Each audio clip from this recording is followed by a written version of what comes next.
Hi guys!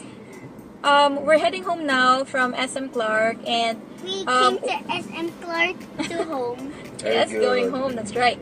And we decided na pag-usapan yung naging decision namin few years back, and that is to move from the city, which is from Manila, to Fight our Beyblades.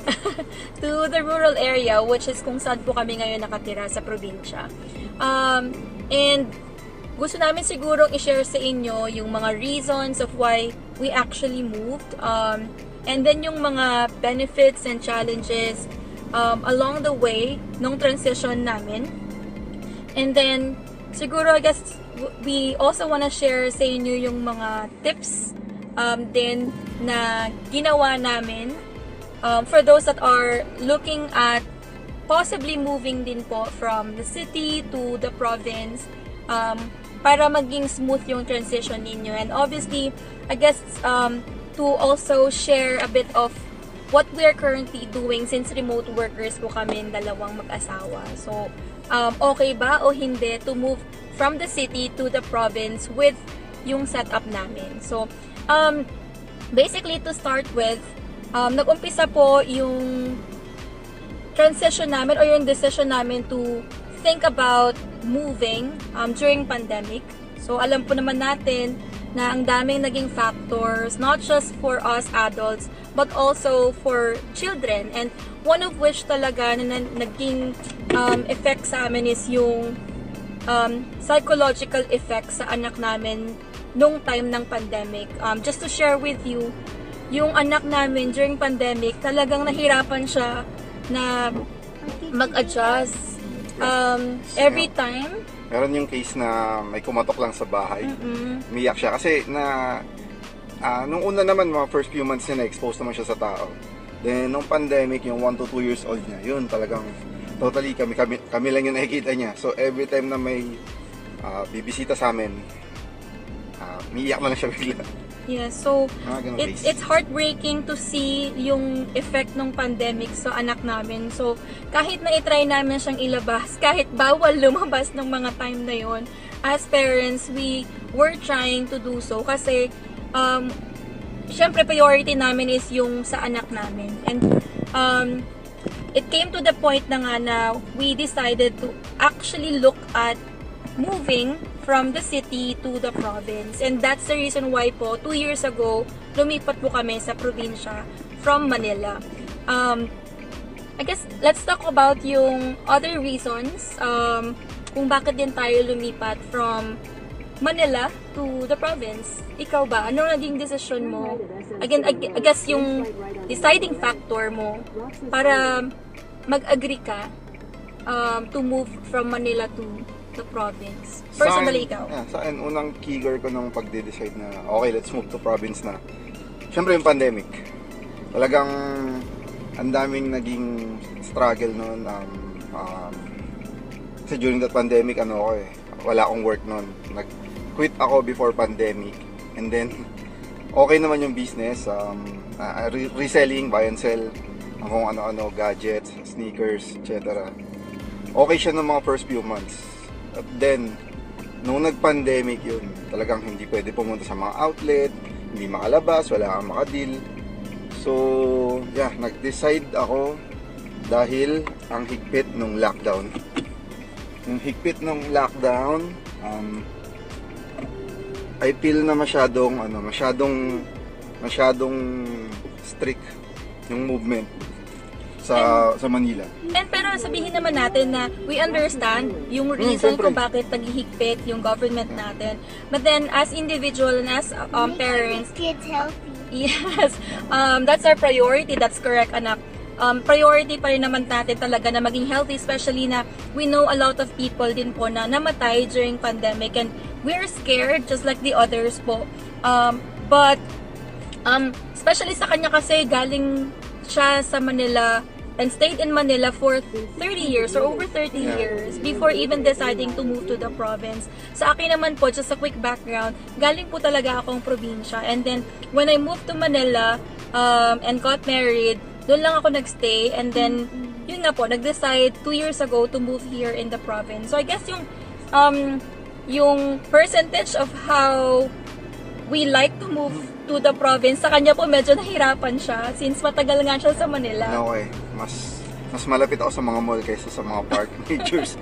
So yun, then another deciding factor ko ba't ako nag-decide na mag-move na is yun nga, accessibility. Luckily enough sa amin, yung hometown ng mother ko, meron siyang sariling exit sa SCTEX. So, pag-exit mo sa SCTEX, good 10 to 15 minutes, nasa bahay ka na. And then, maluluwag yung dadaanan. So, yeah, madali rin yung in case kailangan namin pumunta sa ibang town like Angeles or iba pang city or kahit sa Pangasinan, sa hometown ni May, madali lang gawin. So, yeah. Okay ako na, sige, let's move to province. Yes, and another thing siguro na nag-add dun sa decision namin to move to the province is yung flexibility ng work namin. So unlike the others, we're actually working from home. So parang sa amin, it's not an issue whether kung saan kami nagtatrabaho. I mean, whether kung saan kami nakatira, whether sa Manila or sa province or wherever. Kasi nga po, work from home kami. So, we can work wherever. So, isa sa mga naging factors din talaga na parang na-consider namin, it's not gonna be a problem to move to a different location other than Manila. Anyway, other than that, meron ka pa bang ibang reason kung bakit? Ibang reason, ito siguro marami makaka-relate. Nakikita nyo naman din natin ano yun. Traffic. Walang traffic. Hindi pa uso traffic dito. Sana magtagal. So, ngayon, nasa 30 kilometers away kami sa hometown, pero ang travel time namin is under 30 minutes. Ganun kaluwag. Sample, ganyan yung daan. So, sa Manila na toxic na kami sa traffic. Pag walang traffic, area namin to Makati, 5 to 10 minutes. Pag traffic, umabot na 1 oras. Ganun kalala yung traffic. Pero we understand naman kasi that's the metro. And we appreciate din naman yung talagang benefits ng pagstay namin sa Manila. Especially, malapit ng mga hospitals, malls. But then, isa sa isa sa benefits ng nasa city. Yes, I agree.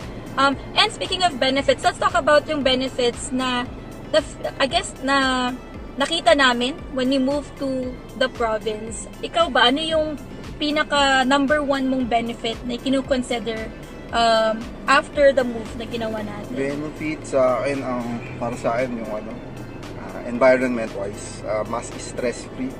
Dahil sa Manila, hindi naman sa pag-OA, gigisingin ka ng mga busina, ng mga katabi mo lang kasi yung bahay, ng kapitbahay mo. Sinasabi po niya yun kasi yung bahay po namin is around Santa Ana, Manila, which is across lang ng street is yung main road na may po. May katabi pa aming tulay. So, maingay po talaga siya. Actually, marinig mo nga yung mga maamoy mo nga yung nasusunog na clutch doon.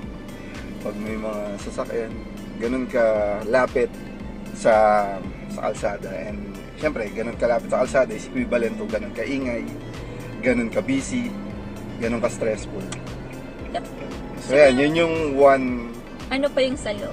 benefits ba't ako nag-move is yung para makalayo sa traffic. And then, another benefit is mahilig kami sa road trip, mag-drive. So yung area namin is 1 hour away from Subic, 2 hours away from Pangasinan sa hometown niya. And then, away from Manila, 2 hours lang naman. Parang... So kapag gusto naming bumalik din naman po sa Manila, or to go to my hometown, hindi po siya parang 4 hours drive. So, hindi mo din siya ma-feel na sobrang layo. Especially because meron na po tayo ng SCTEX, TPLEX, Skyway. Yeah, ang dami na pong ginagawa yung government din naman natin for us to be able to travel quickly and, safely. So, yeah, and sa atin siguro is yung community or yung health. Kasi, syempre po, sa province, mas maraming greenery. Yung mga puno, fresh air, ganyan. So, and then yung space para sa bata. Number 1 po talaga na kinonsider talaga namin yun. Since sa Manila, it's crowded, madaming pollution. It's not like walang pollution sa probinsya, but I guess in space-wise, and yun nga po yung environment, Yeah. mas better po siya sa amin and sa kids or sa kid namin. So, yun yung isa sa mga reason. And then, I guess, cost of living. So, sa Manila, pag lumabas kami, gagastos kami ng minimum of 1,000. Of course, meron ka pang gas and all. Pero dito kasi sa probinsya, pag lumabas kami, like for example, pupunta lang kami sa plaza, maximum na namin magagastos 200 pesos and we're full na. And plus, yun nga po, maraming options where we can go to na free, na we don't have to spend so much para lang mailabas namin yung anak namin. And I think that's very, very important, lalo na if you want to have like a very good bonding sa kids natin. So, yun sa akin yung isa sa mga malaking factors. Plus, I guess yung proximity nga ng mga lugar. Proximity, accessibility, Yeah. dahil sa ganito, Skyway. So, appreciate namin to dahil naalala ko pa noon 10 years ago, tinatanong ako ng nanay ko, tatay ko, kung gusto ko daw mag-move sa province. Sabi ko, yo, sobrang layo kasi sa pakiramdam ng Tarlac from Manila dahil magbabayan-bayan ka na pagkatapos ng NLEX. Unlike ngayon, nagkaroon ng gantong daan, napakalaking convenience. Pero I'm sure iba't iba naman ang Face-to-face setup, naman. yes. So, We're talking for ourselves lang. Sa mga ano naman po na lumipat from city to province, maybe you can share ano po yung like I guess benefits na nakuha ninyo when you move to province, and I guess also yung mga cons or yung mga challenges na meron kayo. And speaking of challenges, if I may say something as well, siguro yung pinaka-challenge na meron sa amin is yung social. Since sa Manila po, may mga kaibigan kami, may mga workmates kami na we became friends na rin po, which we usually meet every now and then. Yun po yung medyo nawala sa amin, and I think somehow yun po yung po-consider naming challenge. And then other than that, sa akin siguro yung internet, kasi when we moved to the province, wala pa po talaga.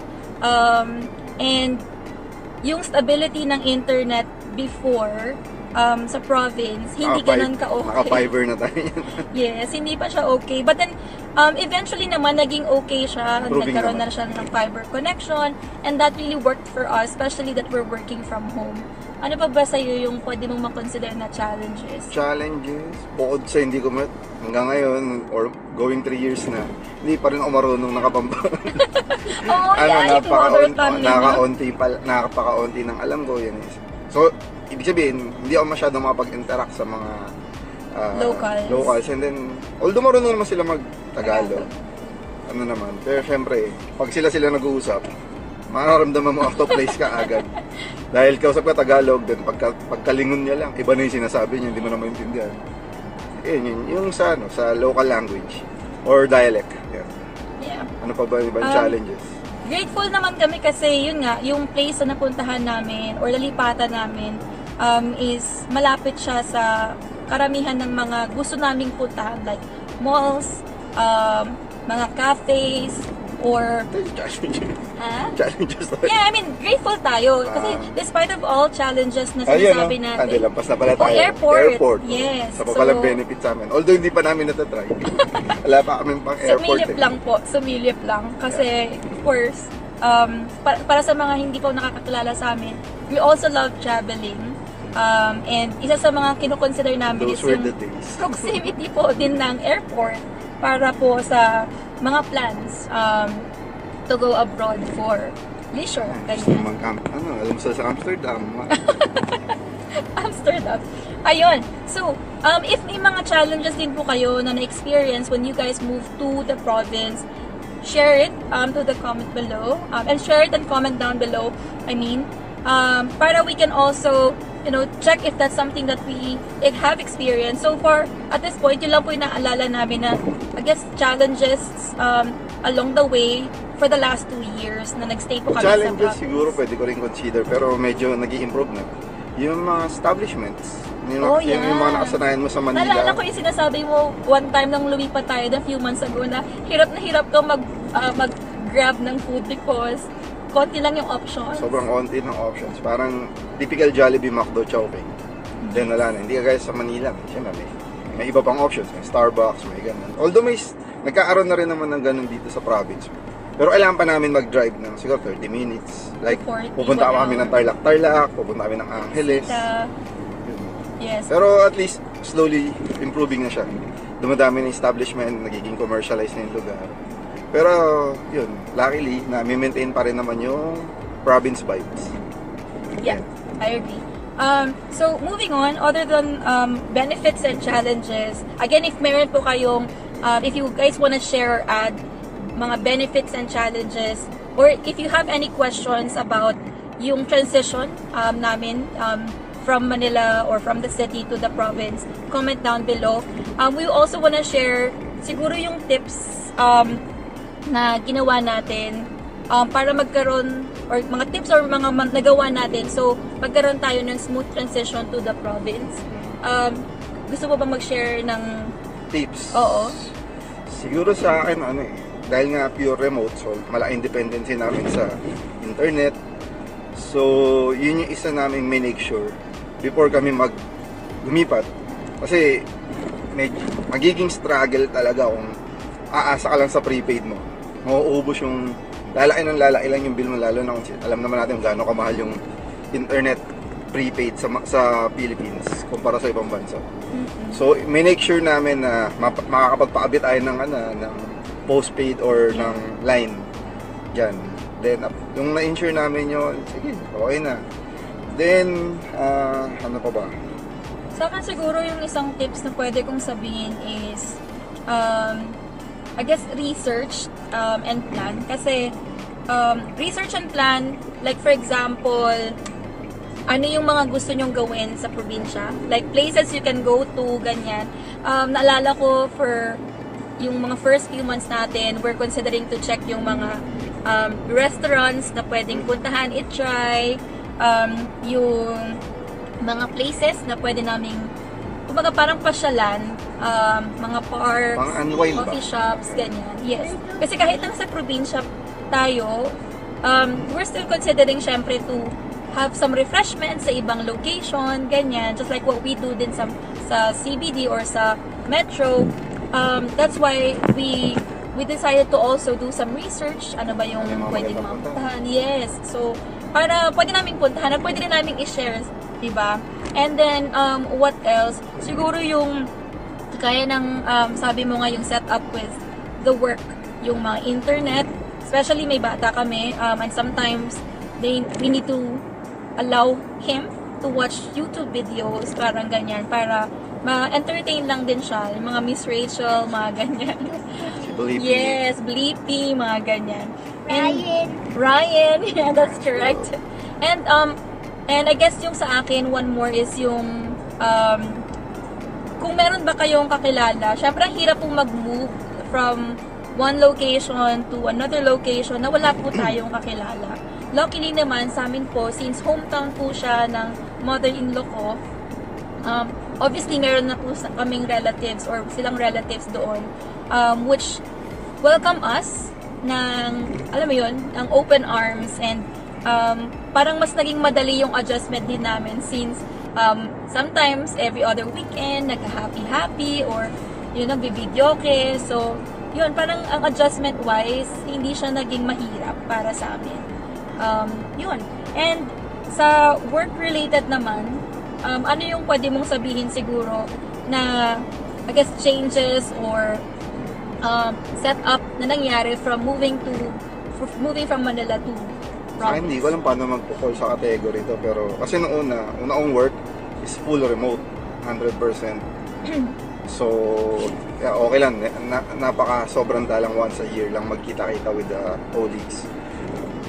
Ngayon, siguro ang magiging problem ko moving forward is dahil nga hybrid na lang ang work ko. Dahil ginusto ko rin, dahil yun nga, share ko lang din na past work ko is, or recent work ko is, na-stress talaga ako na parang, totoo ba itong mga taong kausap ko? Yung mga ka-video call ko araw-araw. Kasi hindi ko naman sila nakikita personally. Unlike ngayon, thankful, nakakuha sa local bank na hybrid na at least every other week or once a month, may report to office. So, yun yung hinahanap ko ng interaction with a real person. So, magkaroon ng face-to-face conversation, exchange of ideas. Iba pa rin talaga yung face-to-face. So, kailangan magkaroon ako ng workaround or solution dun sa problem ko na kailangan ko gumising na maaga, kailangan ko pumasok, kailangan kong mag-ready. Baka mamaya bigla ako ma-extend. Kala ko one day lang, biglang pabalikin ako. Bukas napaka-impractical ng city to province ng every day. Yes. Ngayon, share ko lang yung gastos. Pag umuwi ako ng Manila, maabot ako ng 2,000 plus. 1,000 plus sa diesel, then 1,000 plus sa toll. So kung gagawin mo yun araw-araw, parang maraming masasayang. Yes, So hindi siya magiging practical. baka magkaroon ng part to kung ano yung mangyayari sa akin pag kailangan ko na mag-report to office. Macho yung volume. Yes. And siguro sa akin naman, ano nga ba? Macho yung So, volume. kasi sa Manila, syempre, less yung distraction. One thing na siguro naging Macho yung factor volume. sa akin is, pasensya na kayo, may bata tayo sa likod. So, isang naging factor is yung mga manok sa probinsya na tumitilaok. So, during the meeting, naririnig po yun. But, Hindi siya kaya ng noise cancellation. hindi siya kaya na noise cancellation. So, yeah. But the good thing is, meron akong mga clients na understanding. They're okay with it. Pero, ayun nga, so, maliit lang naman na bagay, but, diba, hindi mo siya na-experience sa Manila unless nasa mga bandang Antipolo or Rizal ka or around Cavite area, ganyan, Tagaytay. At kung meron kayong mga manok. Kasi kami, wala kaming manok, pero meron kaming kapitbahay na may mga manok. So, sa probinsya, alam nyo na yan. But, yeah, other than that is yung work itself, space-wise, kung hindi naman po malaki yung space sa CBD or yung sa metro, sa probinsya kasi kahit paano, malaki yung space. So, meron kaming sariling space for work, na less distraction siya. So, yeah, ano pa ba na masasabi namin na I think biggest factor or any deciding factor sa move namin, especially work-related. Ikaw, meron ka pa ba? Siguro sa akin lang, yun lang again, na yung environment sa city, pag tumatanda ka siguro, talagang totoo. dati gusto mo malapit sa gimikan, malapit sa mall, malapit sa ganun. Pag tumatanda ka siguro, although hindi pa naman ako ganun katanda, 19 pa lang ako. 19 din yun yun. Ano pa lang ako,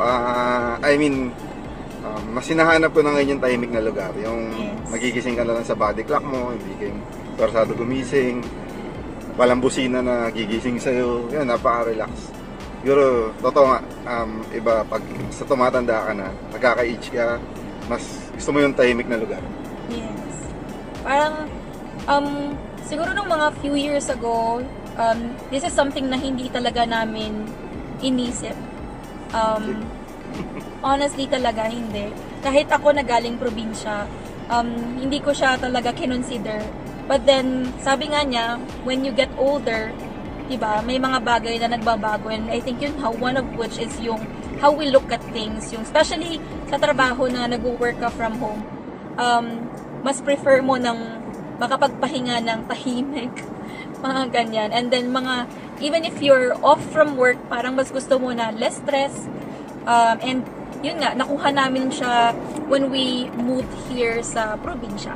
So, anyway, hindi naman po siya absolute para sa lahat. Or I mean, Base amin lang yun. experience lang po namin yun na gusto namin i-share sa inyo. And for those na are considering to do the same thing, yun lang po yung ma-share namin sa inyo. But if you also have some feedbacks, whether kung ano yung benefits na makukuha ninyo or nakuha ninyo, or challenges dun sa decision ninyo to move, or for those that are also considering it pero ang dami nilang I guess kino-consider, let us know kung ano yun, and maybe we can share something, one thing or two na baka makatulong for you guys to decide whether you'd stay in the city or in the province.